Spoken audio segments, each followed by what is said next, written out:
দীপার একটা ভুল কথা বলার জন্য রূপা দীপাকে সারা জীবনের মতো ভুল বুঝল। হ্যাঁ বন্ধুরা, অনুরাগের ছোঁয়া ধারাবাহিকের আগামী পর্বগুলোতে আমরা এমনটাই দেখতে পাব। বিস্তারিত জানতে ভিডিওটি না টেনে একটা লাইক দিয়ে শেষ পর্যন্ত দেখতে থাকুন।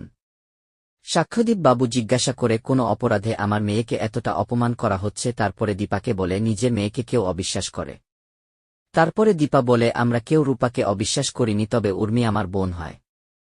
তারপর সাক্ষ্যদীপ উর্মিকে বলে, আমি আবারও জিজ্ঞাসা করছি, কি দেখে তোমার মনে হয়েছে যে আমার মেয়ে তোমাকে খুন করতে চেয়েছে?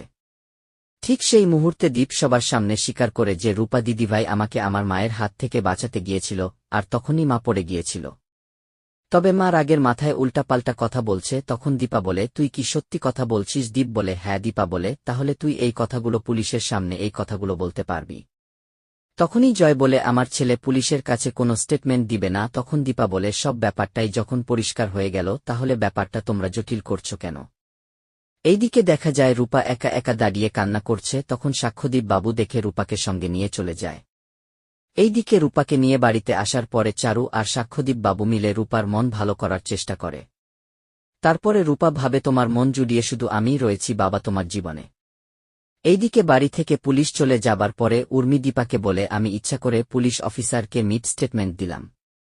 তখন দীপা বলে, তার জন্য তুই আফসোস করছিস? আর রূপার উপরে তোর কিসের এত রাগ?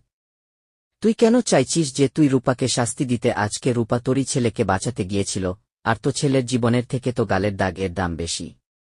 তারপরে রত্না দিদি কিছু একটা বলার চেষ্টা করলে তখন সূর্য বলে, আমাদের মাথা গরম হয়ে গেলে আমাদের কারো মাথা ঠিক থাকে না।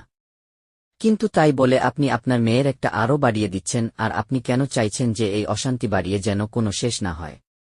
এরপরেই দেখা যায় সোনা এসে সূর্য ও দীপাকে জানায় যে সাক্ষ্য স্যার এসে রূপাকে নিয়ে চলে গেছে। এদিকে রূপা চারু আর সাক্ষ্যদীপ বাবুকে বলে, আমার জন্য তোমার যাওয়াটা ক্যান্সেল করো না, আর আমি তো আগেও বোর্ডিং স্কুলে পড়তাম, না হয় আমি সেখানেই চলে যাব। ঠিক তখনই সেখানে দীপা আসে রূপাকে বাড়িতে নিয়ে যাওয়ার জন্য। তারপরে রূপা দীপার সঙ্গে বাড়িতে যেতে রাজি হয়ে যায়, কারণ রূপা কখনো চায় না যে তার জন্য চারু আর সাক্ষ্যদীপ বাবুর যাওয়াটা ক্যান্সেল হয়ে যায়। তারপরে রূপা সাক্ষ্যদীপ বাবুকে জড়িয়ে ধরে বলে, তোমার সাথে আমার রক্তে কোনো সম্পর্ক নেই, তবে তুমি বাবা হিসেবে কখনো ফেল করনি।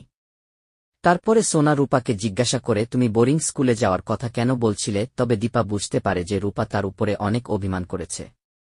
অনুরাগের ছোঁয়া ধারাবাহিকের লেটেস্ট আপডেট সবার আগে পেতে আমাদের চ্যানেলটি সাবস্ক্রাইব করে বেল আইকনে ক্লিক করে রাখুন। ধন্যবাদ।